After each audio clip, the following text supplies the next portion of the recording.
Hello everyone, this is Ankit Toshniwal and you are watching Fintex the commerce learning studio. दोस्तों आज हम पढ़ने वाले हैं इनकम टैक्स का बेसिक चैप्टर। दोस्तों आप चाहे सीए के स्टूडेंट हो, चाहे सीएस के स्टूडेंट हो, चाहे सीएमए के स्टूडेंट हो, चाहे आप कॉमर्स में नेट कर रहे हो, ये वीडियो आप सभी के लिए काम में आने वाली है। हाँ, ये हो सकता है कि मेरा एम्फेसिस ज्यादा सीए इंटर और कॉमर्स नेट के सिलेबस पे होगा। सो दोस्तों without wasting any more time, let's begin.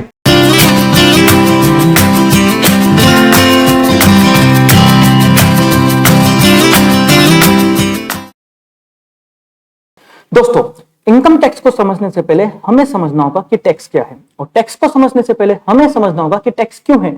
आखिरकार टैक्स का कॉन्सेप्ट इंट्रोड्यूस ही क्यों किया गया। देखो दोस्तों, गवर्नमेंट हमारे देश को चलाती है और हमारे देश को चलाते हुए गवर्नमेंट बहुत सारे एक्सपेंडिचर करती है for the welfare of the society, like construction of the dams, railways, bridges, flyover, government hospitals, government schools, colleges etcetera. तो क्या दोस्तों इन एक्सपेंडिचर के लिए गवर्नमेंट को पैसा नहीं चाहिए? जी हां दोस्तों, गवर्नमेंट को इन एक्सपेंडिचर के लिए चाहिए पैसा, रेवेन्यू। तो फिर वो रेवेन्यू कहां से आएगा? तो गवर्नमेंट कहती है कि हम तो टैक्स चार्ज करेंगे, हम टैक्स चार्ज करेंगे। गवर्नमेंट कहती है कि आप जितने कैपेबल हो, आपकी जितनी इनकम ज्यादा है, उसके अकॉर्डिंग आप अपनी इनकम का कुछ हिस्सा गवर्नमेंट को कंट्रीब्यूट कर दो।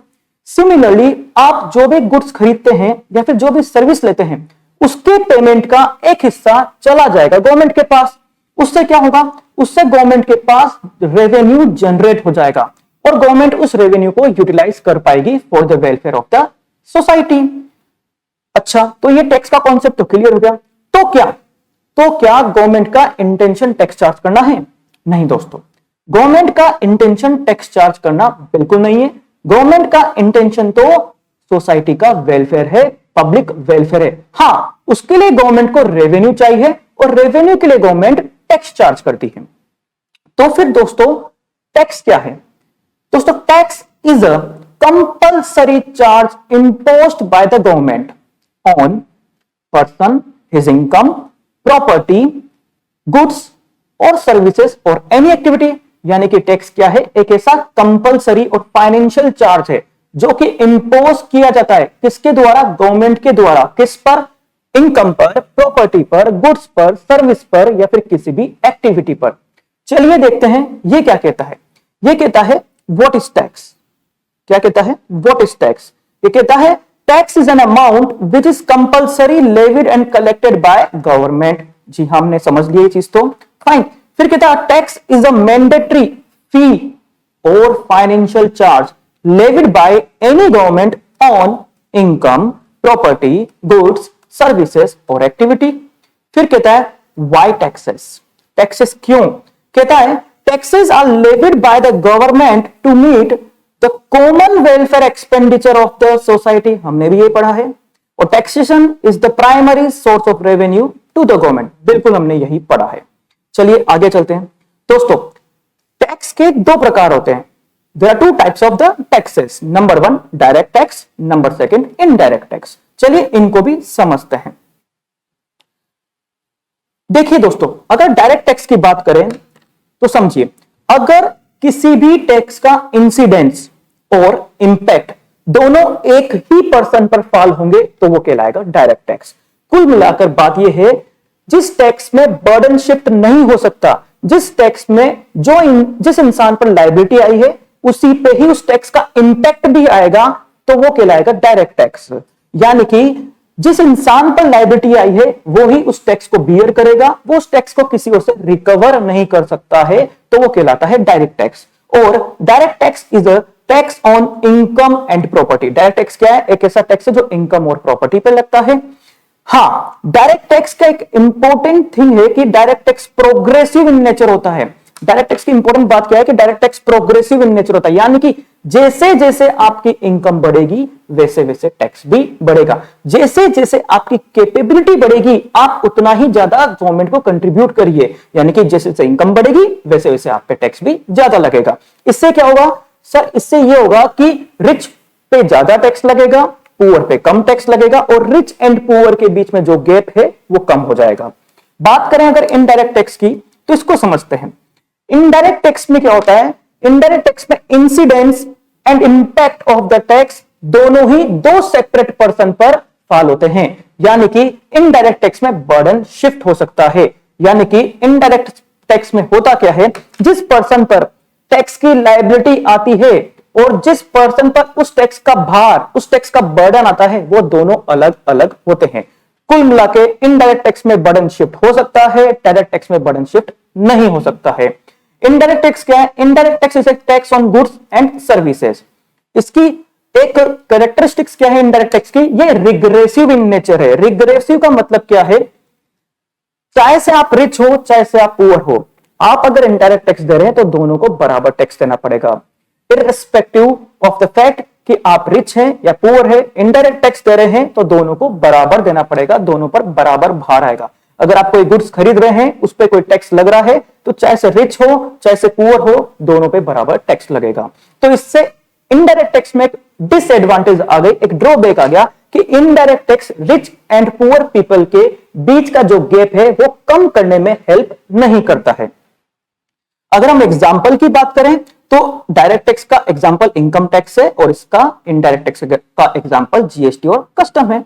चलिए ये क्या कहता है, इसको भी देख लेते हैं। ये कहता है direct tax is a tax of which incidents and impact fall on the same person. हमने ये बात करी, assessee himself bears such taxes.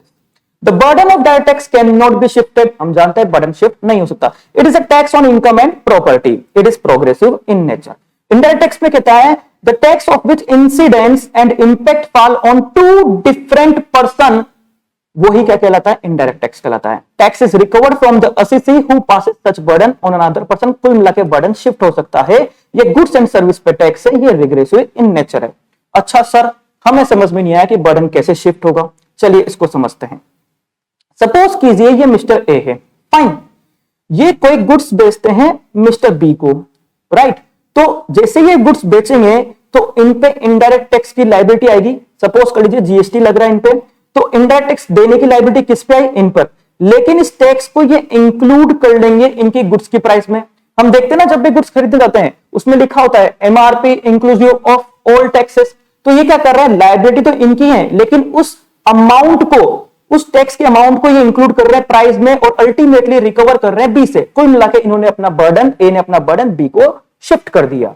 अब सपोज कीजिए कि बी भी इस गुड्स को सी को बेच देता है, फाइन। तो बी क्या कर रहा है? अब बी पे लायबिलिटी आई है, तो बी भी इस गुड्स की प्राइस में उस टैक्स का अमाउंट भी जोड़ता है। तो यहां पे बी भी अपनी लायबिलिटी तो बी की है, लेकिन यहां पे ये बर्डन किस पे शिफ्ट कर रहा है? सी से, क्योंकि सी से क्या कर रहा है? उस टैक्स का अमाउंट रिकवर कर रहा है। इनफैक्ट बी ने जो ए को पैसा दिया है टैक्स का, उसका भी बी क्रेडिट ले लेगा, फाइन।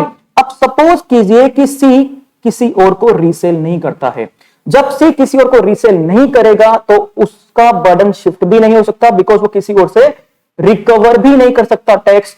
तो हम ये कह सकते हैं कि इनडायरेक्ट टैक्स में बर्डन शिफ्ट तो हो सकता है, but the ultimate burden is on consumer, because consumer burden shift नहीं कर सकता है। चलिए आगे चलते हैं। अब कहता है पावर टू लेवी टैक्सेस। हाँ जी sir, article 265 constitution of India का आर्टिकल 265 कहता है कि no tax shall be levied except by the authority of law. कुल मिलाकर अगर आप टैक्स के लिए लॉ नहीं बनाओगे तो आप टैक्स भी लगा नहीं सकते हो। तो फिर हमें टैक्स पे लॉ बनाने की पावर देनी पड़ेगी, और वो पावर कहां से दी? हमने आर्टिकल 246 से वो पावर दी।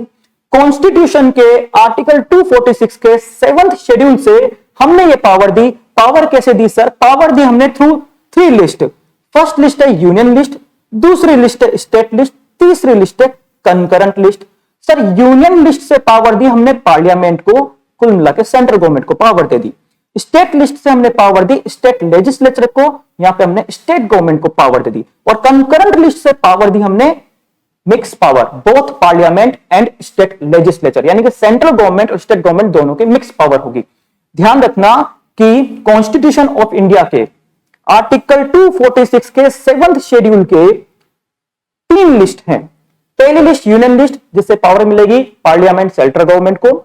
दूसरी लिस्ट स्टेट लिस्ट, उससे पावर मिलेगी स्टेट लेजिस्लेचर और स्टेट गवर्नमेंट को। तीसरी लिस्ट कंकरेंट लिस्ट, जिसमें मिक्स पावर है पार्लियामेंट की और स्टेट लेजिस्लेचर की। चलिए आगे चलते हैं। आगे कहता है कि सर इनकम टैक्स लगाने की पावर कहां से दी गई? सर इनकम टैक्स लगाने की पावर दी गई entry number 82 of the union list, यानी कि कॉन्स्टिट्यूशन ऑफ इंडिया के आर्टिकल 246 के 7th शेड्यूल के यूनियन लिस्ट की एंट्री नंबर 82 से पावर दी गई पार्लियामेंट को, सेंट्रल गवर्नमेंट को, कि वो इनकम के रेस्पेक्ट में टैक्स लॉ बना सकती है, इनकम के रेस्पेक्ट में टैक्स लॉ बना सकती है, बट एक्सेप्ट एग्रीकल्चरल इनकम। यानी कि एंट्री नंबर 82 पावर देती है, किसको देती है सर?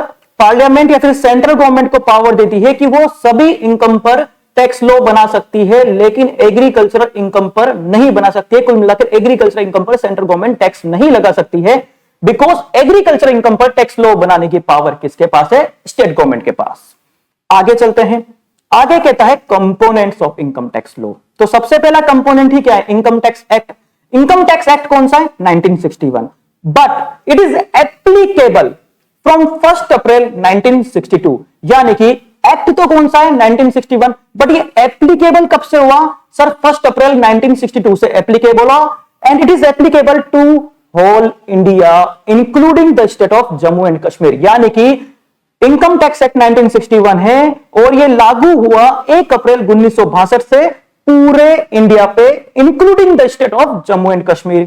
फिर कहता है सर इनकम टैक्स एक्ट में कितने सेक्शंस हैं, कितने शेड्यूल्स हैं, कितने चैप्टर्स हैं? सर इनकम टैक्स एक्ट में 298 सेक्शंस हैं, 23 चैप्टर्स हैं एंड 14 शेड्यूल्स हैं। इनकम टैक्स एक्ट में 298 सेक्शंस हैं, 14 शेड्यूल्स हैं एंड 23 चैप्टर्स हैं। इनको ध्यान रखना, बिकॉज ऐसे क्वेश्चन कभी कभी एमसीक्यू में आ जाते हैं कि कितने सेक्शन हैं, कितने शेड्यूल हैं, एटसेट्रा।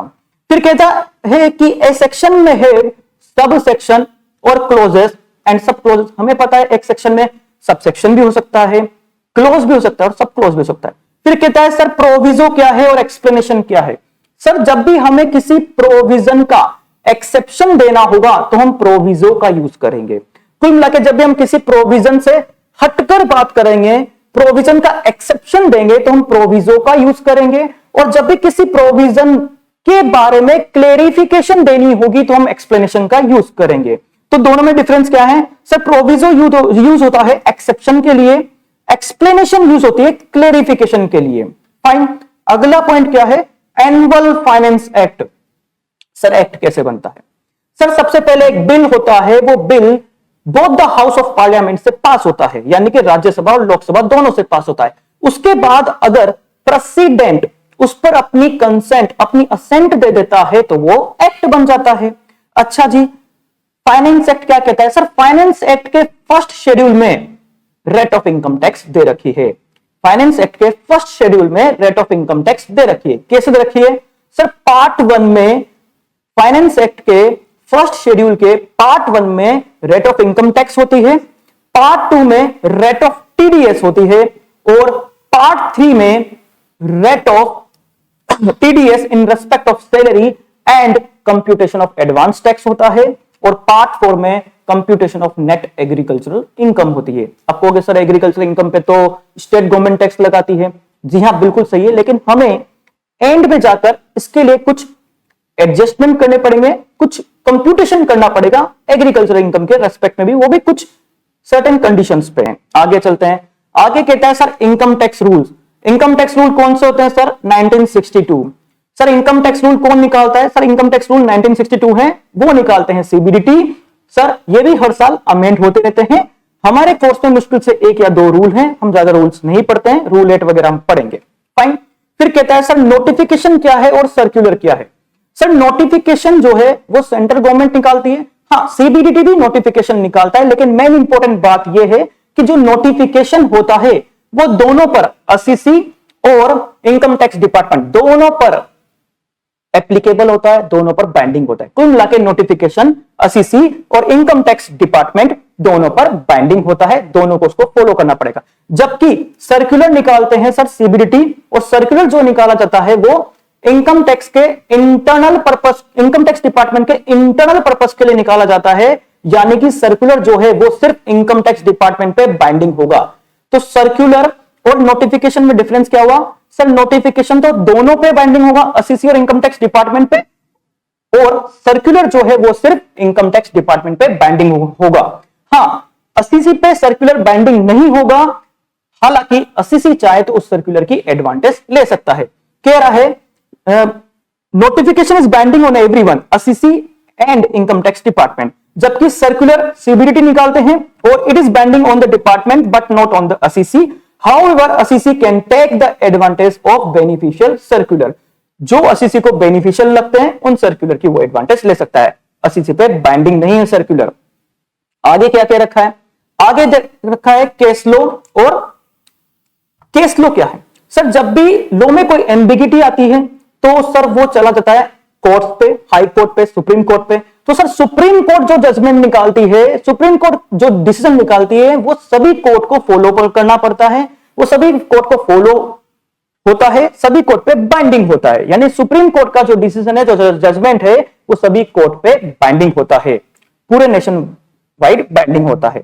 जबकि हाई कोर्ट का जो डिसीजन है, जो जजमेंट है, वो दूसरे हाई कोर्ट पे बाइंडिंग नहीं होता है।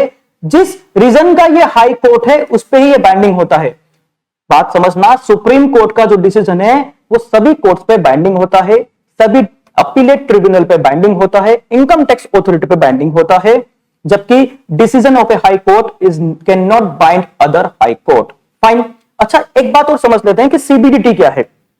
देखिए, डायरेक्ट टैक्स का जो एडमिनिस्ट्रेशन करता है वो है सीबीडीटी, यानी कि गवर्नमेंट के पास पावर है कि वो डायरेक्ट टैक्स लगाए, लेकिन गवर्नमेंट ने उसके एडमिनिस्ट्रेशन के लिए एक बोर्ड बना दिया, उसे हम कहते हैं CBDT, central board of direct taxes.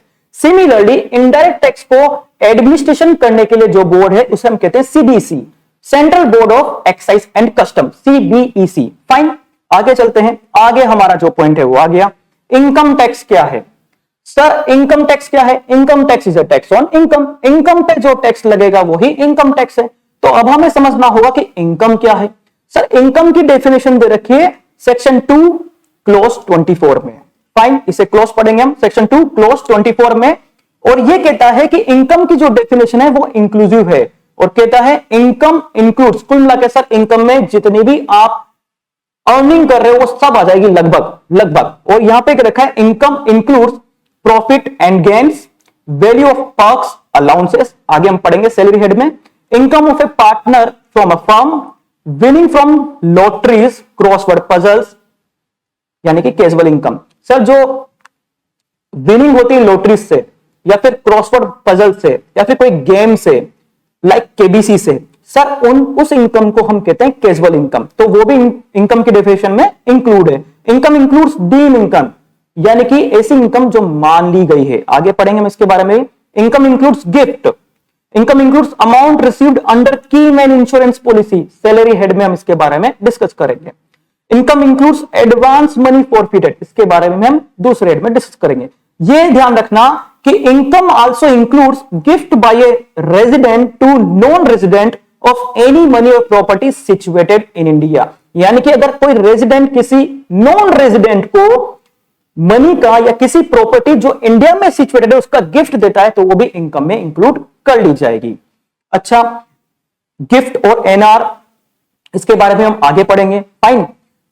अब कहता है कि कुछ बातों के बारे में इन्होंने कह रखा है कि receipts on account of dharmada and gaushala are not treated as income.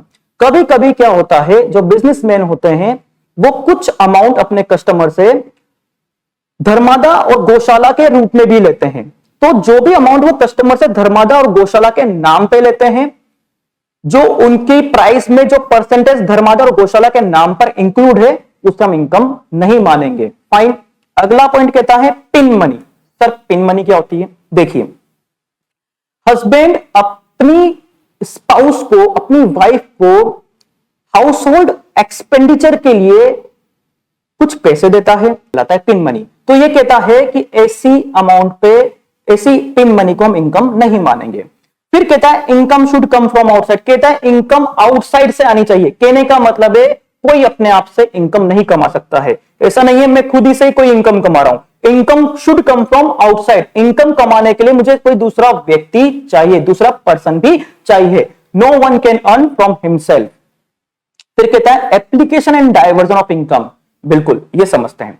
Sir application का मतलब क्या हुआ? जैसे नाम बता रहा है, इनकम को यूज करना, इनकम को अप्लाई करना, यानी कि आपके पास राइट टू रिसीव आ गया, उस इनकम का राइट टू रिसीव आपके पास आ गया। अब उसके बाद आप इनकम का कुछ भी करो, वो इनकम मानी जाएगी और उस पर टैक्स भी लगेगा। यानी कि अगर आपके पास एक बार राइट टू रिसीव आ गया तो आपने इनकम का जो भी किया है हम उसे कहेंगे एप्लीकेशन ऑफ इनकम और उस पर टैक्स भी लगेगा। सर फिर डायवर्जन क्या है? सर आपके पास राइट टू रिसीव नहीं आया है, आपने वो इनकम सिर्फ इसलिए ली है कि आप किसी और को ट्रांसफर करोगे। आपने अगर इनकम सिर्फ किसी और को डाइवर्ट करने के लिए, किसी और को ट्रांसफर करने के लिए ली है तो वो कहलाती है डायवर्जन ऑफ इनकम और इस पर आप पे टैक्स नहीं लगेगा।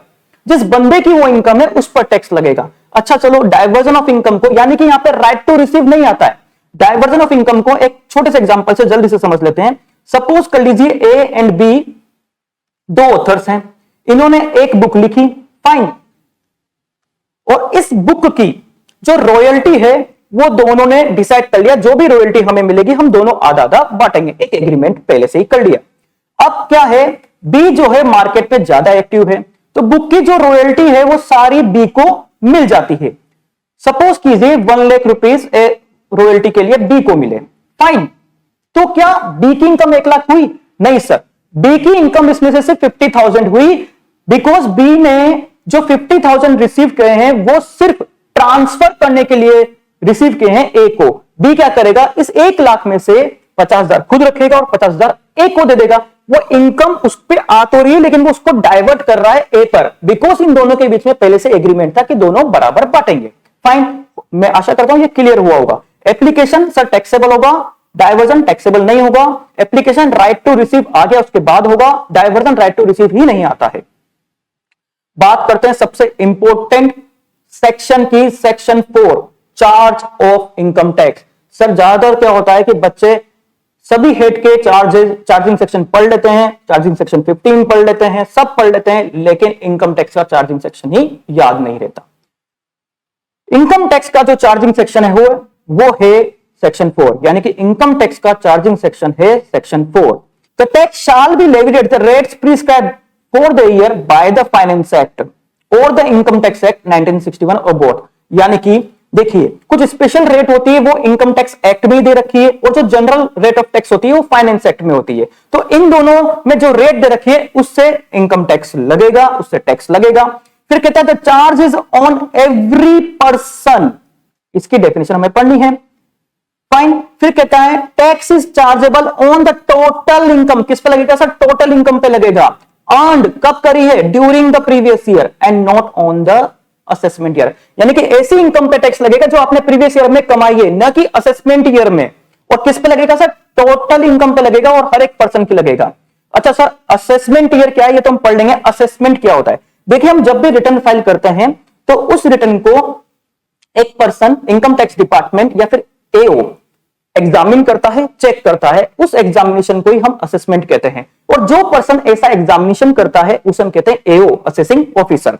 फाइन, तो हमें यहां पे कुछ बातें पता लगी। फाइनेंस एक्ट के बारे में हम पढ़ चुके हैं।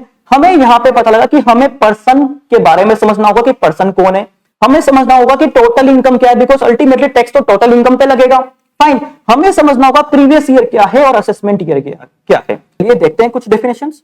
सबसे पहले डेफिनेशन आ रही है पर्सन की। क्या कहता है सर?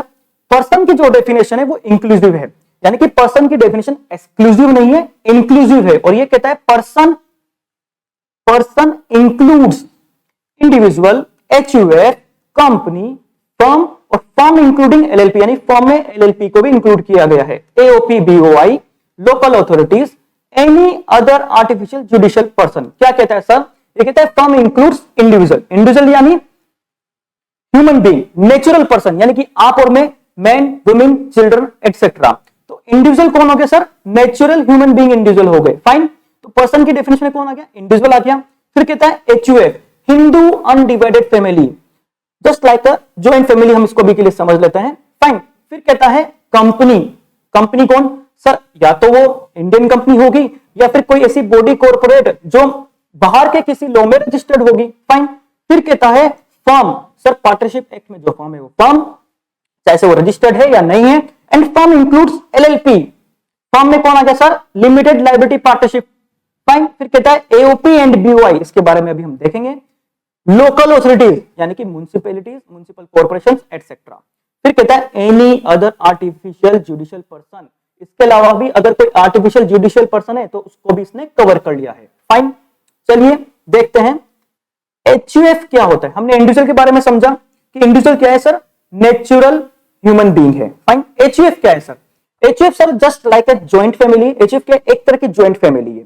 यहां पे क्या कहा है कि इनकम टैक्स के पॉइंट ऑफ व्यू से एचयूएफ को एक सेपरेट एंटिटी माना गया है। इनकम टैक्स के पॉइंट ऑफ व्यू से एचयूएफ को सेपरेट एंटिटी माना गया है। फाइन, फिर कहता है कि एचयूएफ के केस में हमारे पास दो स्कूल ऑफ लॉ है, एक तो है दयाबागा स्कूल और एक है मिताक्षर स्कूल। दयाबागा स्कूल जो है वो वेस्ट बंगाल एंड आसाम में लगती है, जबकि मिताक्षर स्कूल वेस्ट बंगाल और आसाम को छोड़कर पूरे इंडिया में लगती है। फाइन, दयाबागा स्कूल क्या कहती है, दयाबागा स्कूल कहती है सर कि किसी को भी जन्म से फैमिली की प्रॉपर्टी में शेयर का राइट नहीं होगा। यानी कि किसी भी व्यक्ति अगर कोई भी एचयूएफ में जन्मा है, किसी भी कोई बर्थ हुई है, तो उसको जन्म से फैमिली की प्रॉपर्टी के शेयर में राइट नहीं होगा। जहां तक कि एल्डर जिंदा है वहां तक की राइट नहीं होगा। जब वो एल्डर या फिर वो फादर, उनके फादर जब उनकी डेथ हो जाएगी उसके बाद ही वो राइट आएगा। फाइन, तो यहां पर क्या होगा, जो को पार्टनर्स होंगे वो फादर और फादर के ब्रदर होंगे। फाइन, क्या कहता है देखते हैं, दयाबागा के केस में कहता है ये कि nobody acquires the right share in the property by birth as long as the head of the family is living. कहता है जहां तक हेड ऑफ द फैमिली जिंदा है आप प्रॉपर्टी में शेयर का राइट आपको नहीं है, बर्थ से आपको ये राइट नहीं मिलता है।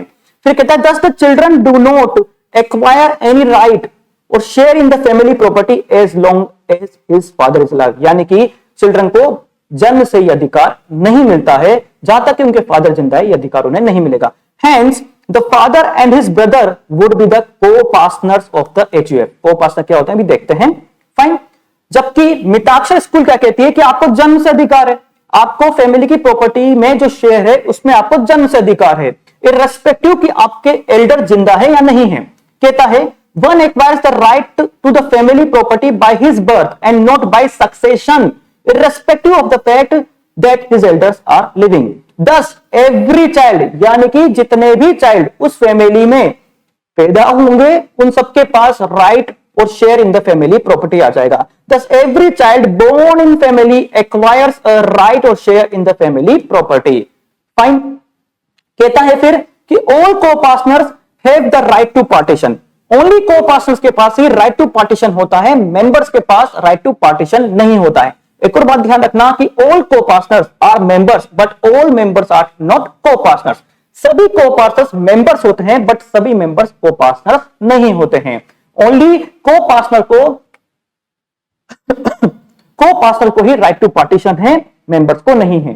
क्या कहता है फिर सर को-पार्टनर कौन है, सर ऐसे मेंबर फैमिली के जो 4 डिग्री रिलेशनशिप के हैं, 4 डिग्री रिलेशन वाले जो मेंबर हैं और करता है उनको ही हमने को-पार्टनर्स में इंक्लूड किया है। और को-पार्टनर्स में सर डॉटर भी इंक्लूड है।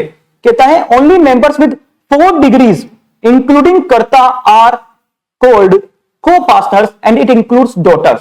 और को-पार्टनर्स में वाइफ और सन्स वाइफ को इंक्लूड नहीं किया है। वाइफ और सन्स वाइफ ओनली मेंबर होती है, वो को-पार्टनर्स नहीं होती है। हाँ, डॉटर को-पार्टनर हो सकती है। Fine, only 4 degree relation, only 4 degree को हमने क्या माना है, को-पार्टनर माना है। फिर क्या कहता है सर, एक चीज बिल्कुल ध्यान रखना कि मेंबर्स को राइट टू पार्टीशन नहीं है, को-पार्टनर्स को ही राइट टू पार्टीशन है। को-पार्टनर्स में डॉटर को इंक्लूड किया गया है, सन्स वाइफ और वाइफ को इंक्लूड नहीं किया गया है। सन्स वाइफ और वाइफ क्या होंगे, मेंबर्स होंगे।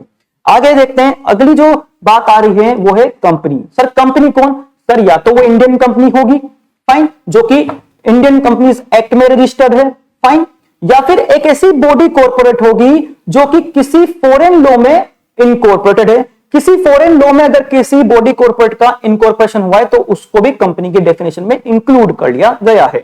फिर कहता है any institution, association or body whether Indian or non Indian declared by general or special order of CBDT to be company. अगर सीबीडीटी ने कोई भी जनरल या स्पेशल ऑर्डर निकाल दिया कि इस बॉडी को, इस एसोसिएशन को, इस इंस्टीट्यूशन को कंपनी माना जाएगा तो उसे हम कंपनी मानेंगे। तो 3 चीजें ध्यान रखनी है, कंपनी में कौन कौन आएगा, इंडियन कंपनी, ऐसी बॉडी कॉर्पोरेट जिसका इनकॉर्पोरेशन आउटसाइड इंडिया किसी फॉरेन लॉ में हुआ है, और सीबीडीटी ने अगर जनरल ऑर्डर या फिर स्पेशल ऑर्डर में कह दिया कि इस इंस्टीट्यूशन को कंपनी मानो तो उसको हम कंपनी मानेंगे।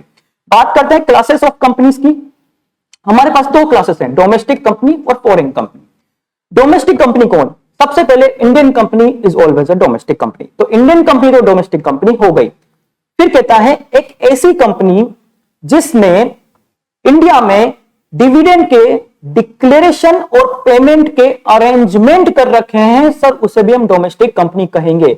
ऐसी कंपनी जिसने अपनी टैक्सेबल इनकम, जो कि उसकी इंडिया में टैक्सेबल इनकम है, उससे डिविडेंड के डिक्लेयर और पेमेंट के अरेंजमेंट कर रखे हैं इंडिया में, उससे भी हम डोमेस्टिक कंपनी मानेंगे। तो क्या कहता है, डोमेस्टिक कंपनी में एक तो इंडियन कंपनी आएगी और company which has made arrangements for declaring and paying dividend within India out of the income chargeable to tax in India, out of the income chargeable to tax in India.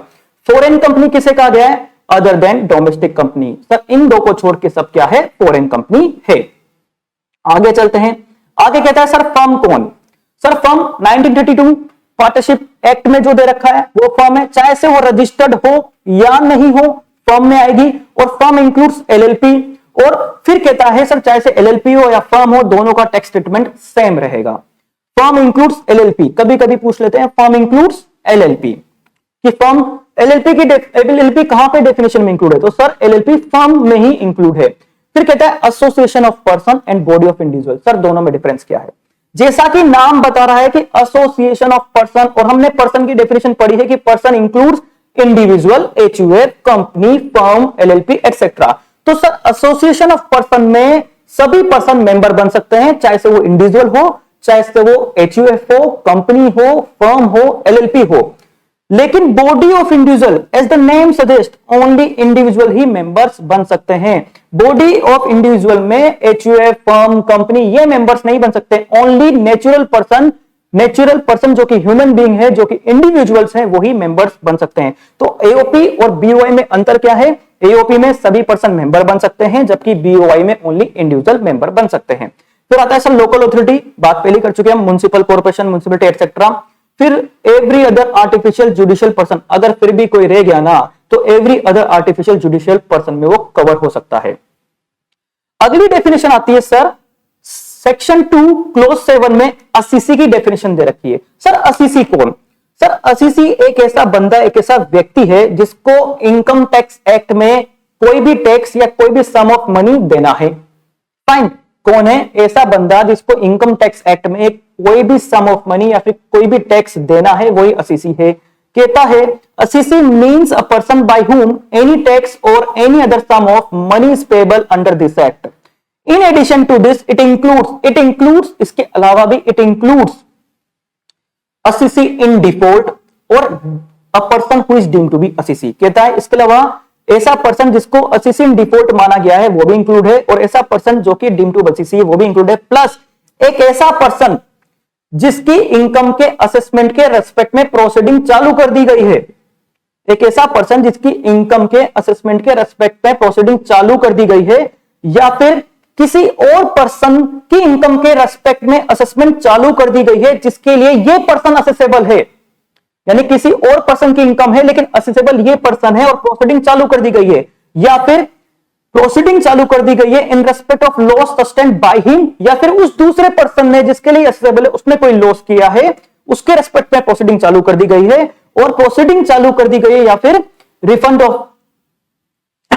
Due to him और to such other person, या तो उसको जो refund बकाया है या फिर उस अदर पर्सन जिसके लिए असेसेबल है उसको कोई रिफंड बकाया है, उसके रेस्पेक्ट में प्रोसीडिंग चालू कर दी गई है। एक बार पढ़ते हैं कि इन असीसी की डेफिनेशन क्या है। असीसी की डेफिनेशन कहती है कि ऐसा पर्सन जिसको कोई भी टैक्स या एनी सम ऑफ मनी इस एक्ट में देना है। In addition it includes every person in respect of whom any proceedings under this act has been taken for the assessment of his income or the income of any other person, दूसरे person की income के respect में भी जिसके लिए यही accessible है, or the loss sustained by him or by such other person, or the amount refund due to him or such other person, or it includes every person who is deemed to be assessee under any provisions of the act and every person who is deemed to be assessee in default. Sir assessee in default क्या होगा? Sir ऐसा person जिसको TDS काटना था लेकिन उसने नहीं काटा, ऐसा पर्सन जिसको टीडीएस काटना था लेकिन उसने काट तो लिया लेकिन गवर्नमेंट को जमा नहीं कराया, ऐसा पर्सन जिसने एडवांस टैक्स नहीं दिया, यही सब क्या कहलाएंगे सर, असेसी इन डिफॉल्ट, यानी कि इनकम टैक्स के प्रोविजन की उसने कहीं ना कहीं उल्लंघना करी है, इनकम टैक्स के प्रोविजन कहीं ना कहीं उसने नहीं पालना करी है, वही क्या कहलाएगा सर, असेसी इन डिफॉल्ट कहलाएगा। कहता है that is a person who does not deduct tax or fails to pay advance tax or after deducting tax fails to pay the tax deducted to the government. Fine. ये sir अगली definition की बात कर लेते हैं। अगली definition है sir India की। क्या कहता है? The term India means the territory of India as per article 1 of the constitution. कहता है सर कि आर्टिकल 1 जो है कॉन्स्टिट्यूशन का, उसमें जो टेरिटरी ऑफ इंडिया डिफाइन कर रखी है सर, वही इंडिया है। फिर कहता है it's territorial waters, continental shelf, sir ये दोनों भी इंडिया में आएंगे। फिर कहता है exclusive economic zone and any other specified maritime zone plus the air space about it's territory and territorial waters. क्या कहता है सर, समझिए। कहता है कि इंडिया का मतलब क्या है? इंडिया का मतलब है कि आर्टिकल 1 जो है कॉन्स्टिट्यूशन ऑफ इंडिया का, उसमें जो टेरिटरी ऑफ इंडिया डिफाइन कर रखी है वो इंडिया है, प्लस टेरिटोरियल वाटर्स इंडिया है, प्लस कॉन्टिनेंटल शेल्फ इंडिया है, plus exclusive economic zone India है, प्लस स्पेसिफाइड मेरीटाइम जोन है वो इंडिया है, प्लस टेरिटरी ऑफ इंडिया और टेरिटरी वाटर ऑफ इंडिया के अबव जो एयर स्पेस है वो भी इंडिया है। सर एक बात समझिएगा कि सपोज कीजिए ये इंडिया है, फाइन, और ये इसकी बेस लाइन है। इस बेस लाइन से जो 12 नॉटिकल माइल्स है इसे तो हम कहते हैं टेरिटोरियल वाटर, फाइन, और यहां से 12 नॉटिकल माइल्स जो है इसे हम कहते हैं कॉन्टिजियस जोन, फाइन। और सर इस बेस लाइन से 200 नॉटिकल माइल्स जो हैं वो कहलाता है एक्सक्लूसिव इकोनॉमिक जोन। वापस से देखते हैं सर, इंडिया की बेस लाइन से 12 नॉटिकल माइल्स कहलाते हैं टेरिटोरियल वाटर्स ऑफ इंडिया, और सर इंडिया की बेस लाइन से 24 नॉटिकल माइल्स क्या कहलाते हैं सर, कॉन्टिजियस जोन, और इंडिया की बेस लाइन से 200 नॉटिकल माइल्स कहलाते हैं सर एक्सक्लूसिव इकोनॉमिक जोन। चलिए आगे चलते हैं। अगला कॉन्सेप्ट आ रहा है sir previous year and assessment year का। समझते सर। सर देखिए पहले हम असेसमेंट ईयर को समझते हैं। कहता है असेसमेंट ईयर क्या है? असेसमेंट ईयर की जो डेफिनेशन है वो देखिए 2 क्लोज 9 में कहता है असेसमेंट ईयर एक ऐसा 12 महीने का पीरियड है जो 1 अप्रैल को चालू होता है और 31 मार्च को खत्म होता है। यानी कि एक ऐसा 12 महीने का पीरियड जो 1 अप्रैल को चालू होगा और 31 मार्च को खत्म होगा वो असेसमेंट ईयर कहलाता है। प्लस असेसमेंट ईयर में इनकम असेस होती है। हमने पढ़ रखा है कि असेसमेंट क्या होता है, तो असेसमेंट ईयर में इनकम असेस होती है। अगली बात करें हम अगर, तो ये कहता है, चलो असेसमेंट ईयर को एक बार देख लेते हैं इसमें से। This means a period of 12 month commencing on 1 April and ends on 31 March. Financial year in which income is assessed to tax the year. फिर आगे कहता है, इसको हम रोकते हैं अभी, फिर आगे कहता है प्रीवियस ईयर क्या है सर? कहता है सर प्रीवियस ईयर भी 12 महीने का एक ऐसा पीरियड है जो 1 अप्रैल को चालू होता है और 31 मार्च को खत्म होता है। फाइन। फिर कहता है कि प्रीवियस ईयर में इनकम अर्न होती है और असेसमेंट ईयर में इनकम असेस होती है। सर अगर प्रीवियस ईयर भी 12 महीने का पीरियड है जो 1 अप्रैल को चालू होता है और 31 मार्च को खत्म होता है, तो असेसमेंट ईयर और प्रीवियस ईयर में अंतर क्या हुआ? सर जो प्रीवियस ईयर है ये असेसमेंट ईयर के जस्ट पहले के 12 महीने हैं। असेसमेंट ईयर के जस्ट पहले के 12 महीने। प्रीवियस ईयर क्या है सर? असेसमेंट ईयर के जस्ट पहले के 12 महीने। सपोज कीजिए कि असेसमेंट ईयर है 21-22, तो इसका प्रीवियस ईयर क्या होगा? 2021, यानी कि 1 अप्रैल 2020 से चालू होगा प्रीवियस ईयर और 31 मार्च 2021 को खत्म होगा, और असेसमेंट ईयर 1 अप्रैल 2021 को चालू होगा और 31 मार्च 2022 को खत्म होगा। यानी कि प्रीवियस ईयर क्या है? असेसमेंट ईयर के जस्ट पहले का फाइनेंशियल ईयर। फाइन। तो क्या कहता है सर? ये कहता है the year in which income is earned is the previous year and the such income is taxable in the immediately following year which is the assessment year. कहने का मतलब क्या है सर? प्रीवियस ईयर में income earn की जाती है और असेसमेंट ईयर में इनकम असेस होती है। फाइन। अब सर एक एग्जांपल देता हूं, देखिएगा इधर। फाइन। कहता है कि 2020-2021 एक असेसमेंट ईयर है। बताइए इसका प्रीवियस ईयर क्या होगा? सर इसके जस्ट पहले का फाइनेंशियल ईयर, यानी कि 2019-2020। फाइन। ये क्या हो गया सर? इसका प्रीवियस ईयर। अब सर मैं एक यहां पे लिखता हूं 2018-2019 एक प्रीवियस ईयर है। बताइए इसका असेसमेंट ईयर क्या होगा? तो सर इसका असेसमेंट ईयर होगा इसके बाद वाला फाइनेंशियल ईयर, यानी कि 2019-2020। तो 2019-2020 प्रीवियस ईयर भी है और असेसमेंट ईयर भी है। कहने का मतलब क्या है सर, हर एक प्रीवियस ईयर अपने आप में असेसमेंट ईयर होता है और हर एक असेसमेंट ईयर अपने आप में प्रीवियस ईयर होता है। इसलिए हम वर्ड क्या यूज करेंगे, हम वर्ड यूज करेंगे रेलेवेंट। हम कहेंगे 2020-2021 is assessment year relevant to the previous year 2019-2020। हम ऐसा भी कह सकते हैं 2018-2019 is a previous year relevant to the assessment year 2019-2020। चलिए सर आगे देखते हैं क्या कहता है। सर कहता है कि क्या प्रीवियस ईयर 12 महीने से कम हो सकता है? हाँ सर, प्रीवियस ईयर 12 महीने से कम हो सकता है। किस केस में हो सकता है सर? न्यूली सेटअप बिजनेस के केस में, या फिर अगर new source of income existence में आया है तो। सर अगर न्यूली सेटअप बिजनेस का केस है तो प्रीवियस ईयर उस दिन से चालू होगा जिस दिन से उस बिजनेस का सेटअप हुआ है, और न्यूली सोर्स अगर कोई एग्जिस्टेंस में आया है तो उस केस में प्रीवियस ईयर चालू होगा जिस दिन से वो सोर्स एग्जिस्टेंस में आया है। हाँ, दोनों ही खत्म कब होंगे? 31 मार्च पर। यानी कि न्यूली सेटअप बिजनेस या प्रोफेशन के केस में, या फिर न्यू सोर्स ऑफ इनकम अगर एग्जिस्टेंस में आई है तो उस केस में प्रीवियस ईयर चालू तो होगा जिस दिन बिजनेस या प्रोफेशन सेटअप हुआ है, या फिर जिस दिन वो नया सोर्स एग्जिस्टेंस में आया है उस दिन से लेकर और खत्म होगा 31 मार्च पर। तो क्या कहता है sir, in case of newly set up business the previous year would be the period beginning with the date of setting up of business और profession as the case may be, or the date on which the source of income newly came into existence, जिस दिन वो नया source of income existence में आया है, but and on 31 मार्च। फिर कहता है ड्यूअल रोल है फाइनेंशियल ईयर का। हर एक फाइनेंशियल ईयर, एक प्रीवियस ईयर भी और असेसमेंट ईयर भी हम पढ़ चुके हैं। First previous year, sir first previous year की बात भी हम कर चुके हैं कि date of setting up of business के केस में वो एंड तो होगा 31 मार्च को, और चालू कब से होगा sir? Date of setting up of business से। फर्स्ट प्रीवियस ईयर सर 12 महीने से छोटा हो सकता है लेकिन 12 महीने से बड़ा नहीं हो सकता, ये यही बात कह रहा है। फिर कहता है यूनिफॉर्म प्रीवियस ईयर, सभी 80 को यूनिफॉर्म फाइनेंशियल ईयर और as a previous year follow करना पड़ेगा। सर हमने क्या पढ़ा है? हमने एक जनरल रूल पढ़ा है कि प्रीवियस ईयर में इनकम अर्न की जाती है और असेसमेंट ईयर में उस पे वो इनकम असेस होती है। तो ये क्या कहता है sir? General rule, income of previous year is assessed in the assessment year. हमने ये पढ़ा है कि प्रीवियस ईयर की इनकम जो हम अर्न करते हैं वो असेस कब होती है? असेसमेंट ईयर में। अब हम पढ़ेंगे सर इस रूल के एक्सेप्शन, यानी कि प्रीवियस ईयर में ही इनकम अर्न होगी और प्रीवियस ईयर में ही असेस भी हो जाएगी। देखते हैं क्या क्या एक्सेप्शन है। सर हमारे पास 5 एक्सेप्शन है। Shipping business of non resident के केस में, यानी कि एनआर अगर शिपिंग बिजनेस कर रहा है तो उसके केस में, पर्सन लिविंग इंडिया, अगर कोई व्यक्ति हमेशा इंडिया छोड़ के जा रहा है तो, एओपी बीओआई या फिर आर्टिफिशियल जुडिशियल पर्सन जो किसी पर्टिकुलर इवेंट के लिए बनी थी या किसी पर्टिकुलर पर्पस के लिए बनी थी और वो इवेंट और पर्पस फुलफिल हो गया है। फिर कहते हैं persons likely to transfer property to avoid taxes और डिसकंटिन्यूड बिजनेस। इन 5 केस में सर हम एक्सेप्शन की बात कर रहे हैं कि हमने जनरल रूल पढ़ा है कि इनकम प्रीवियस ईयर में अर्न होती है और उसका असेसमेंट ईयर में होता है, लेकिन हम इसके एक्सेप्शन पढ़ रहे हैं कि प्रीवियस ईयर में इनकम अर्न होगी और उसका असेसमेंट भी प्रीवियस ईयर में ही हो जाएगा। क्या क्या एक्सेप्शन पढ़े हमने सर?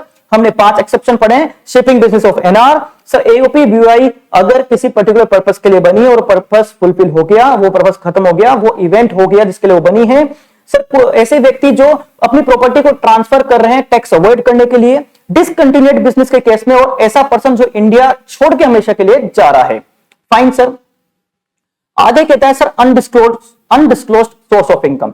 सबसे पहले ध्यान रखना sir, undisclosed source of income में 60% से डायरेक्ट टैक्स लगता है, 60% से टैक्स लगता है, और इफेक्टिव रेट देखूं तो मैं इनकम टैक्स की इफेक्टिव रेट 78% हो जाएगी। 60% में सरचार्ज जोड़ देंगे और सेस जोड़ देंगे तो 78% की इफेक्टिव रेट हो जाएगी। अनडिस्क्लोज्ड सोर्स ऑफ इनकम हम आगे भी पढ़ेंगे। अभी हम देख लेते हैं कैश क्रेडिट्स, अनएक्सप्लेन्ड इन्वेस्टमेंट, ऐसे इन्वेस्टमेंट जिसकी आपके पास कोई एक्सप्लेनेशन नहीं है। अनएक्सप्लेन्ड मनी, ऐसा मनी जिसकी आपके पास कोई एक्सप्लेनेशन नहीं है। ऐसा इन्वेस्टमेंट जो आपने बुक्स में फुल्ली डिस्क्लोज नहीं कर रखा है। ऐसा एक्सपेंडिचर जिसकी आपके पास कोई एक्सप्लेनेशन नहीं है, या फिर amount borrowed or repaid on Hyundai, ये क्या कहलाएंगे sir? Undisclosed source of income. और इस केस में 60% की रेट से टैक्स लगेगा और इफेक्टिव रेट सरचार्ज और सेस जोड़ने के बाद बन जाएगी 78%। आगे देखते हैं सर, आगे कहता है sir computation of total income. Sir हमने बेसिस ऑफ चार्ज सेक्शन 4 में कुछ टर्म्स देखी थी, जैसे कि person, assessment year, previous year, ये तीनों तो हम पढ़ चुके हैं। हमने वहां पे देखा था कि टैक्स किस पे लगेगा सर? पर्सन की टोटल इनकम पे। तो अब हमें पढ़ना है टोटल इनकम। हम सीखेंगे टोटल इनकम कैसे निकाली जाएगी। सर टोटल इनकम निकालने के लिए सबसे पहले हमें रेजिडेंशियल स्टेटस निकालना पड़ेगा। फाइन, रेजिडेंशियल स्टेटस निकालने के बाद हम इनकम को 5 हेड्स में डिवाइड करेंगे, ऐसा कहता है सेक्शन 14। सेक्शन 14 कहता है कि आपको इनकम को 5 हेड्स में डिवाइड करना होगा। और जो पहला हेड है सर, इनका जो ऑर्डर है वो चेंज नहीं होगा। पहला जो हेड है वो हमेशा income from the head salary होगा, दूसरा head income from house property, तीसरा PGBP profit and gains from business और प्रोफेशन, फोर्थ कैपिटल गेन और आखिरी होगा इनकम फ्रॉम अदर सोर्सेज। इसको हम रेजिडुअल हेड भी बोलते हैं। तो हमारे पास 5 हेड होंगे, हम इनकम को 5 हेड्स में डिवाइड करेंगे। ध्यान रखना 5 हेड्स होंगे और इनका ऑर्डर चेंज नहीं होगा। पहला हेड सैलरी, दूसरा हाउस प्रॉपर्टी, तीसरा पीजीबीपी, फोर्थ कैपिटल गेन और fifth income from other sources. कौन कहता है सर? सेक्शन 14 की सारी इनकम को हम 5 हेड्स में डिवाइड करेंगे। फिर क्या करेंगे सर? हम इन सब हेड की, सारी जो हेड है इन सब की हम नेट इनकम निकालेंगे। पहले हम ग्रॉस इनकम निकालेंगे, फिर इनमें से डिडक्शन देंगे तो हमारी नेट इनकम आ जाएगी। तो सैलरी की नेट इनकम निकालेंगे, हाउस प्रॉपर्टी की नेट इनकम निकालेंगे, पीजीबीपी की नेट इनकम निकालेंगे, कैपिटल गेन की नेट इनकम निकालेंगे और अदर सोर्स की नेट इनकम निकालेंगे। फाइन, फिर इसके बाद हम इसमें क्या करेंगे? क्लबिंग प्रोविजन का एडजस्टमेंट करेंगे and set of carry forward and set of losses का एडजस्टमेंट करेंगे। और फिर इन सबको ऐड करने पे हमारी आ जाएगी जीटीआई। क्या करेंगे सर? हम नेट इनकम निकालेंगे सभी हेड्स की, इनकम फ्रॉम सैलरी हेड की net income, income from house property की नेट इनकम, पीजीबीपी की नेट इनकम, कैपिटल गेन की नेट इनकम और अदर सोर्सेज की नेट इनकम, उन सबको हम जोड़ देंगे। फिर हम उसमें क्लबिंग ऑफ इनकम के यानी कि डीम्ड इनकम के एडजस्टमेंट करेंगे, फिर set of and carry forward के एडजस्टमेंट करेंगे और फिर सब कुछ एडजस्टमेंट करने के बाद, सारी हेड की इनकम जोड़ने के बाद और एडजस्टमेंट करने के बाद क्लबिंग के और सेट ऑफ कैरी फॉरवर्ड के हमारे पास आ जाएगी जीटीआई। कुल मिला के सब net net net net net जोड़ के वापस हमारे पास क्या बन जाएगा सर? ग्रॉस। और हम उसे क्या कहेंगे? Gross total income.